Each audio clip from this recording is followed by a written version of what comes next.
How to unsync Instagram from Facebook. So first is you want to go to your Instagram here and it will lead you to your homepage.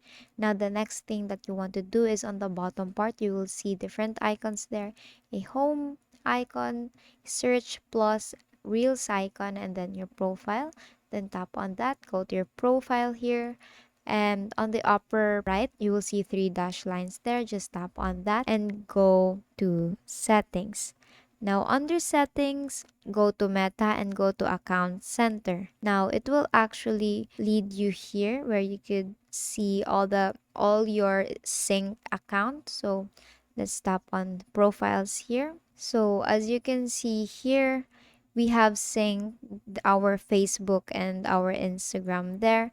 Now to unsync that is you just have to remove Instagram here and then remove Smiggle here and just tap on this, and then to confirm your Instagram account will be removed from your account center, then tap on remove. So now your Instagram is now unsynced to your Facebook. So basically that is how you unsync Instagram from Facebook.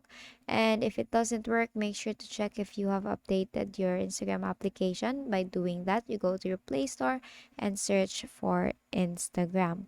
Now, if you will see an update button, you have to click on that and wait for it to be updated. And as you can see, I don't have any update button, which means my Instagram application is updated. Now, if it's updated, we can now go back to our tutorial and do the same process again. And that is all for today. If this video helped you, please give us some thumbs up and subscribe to our YouTube channel for more tutorials. Thank you for watching.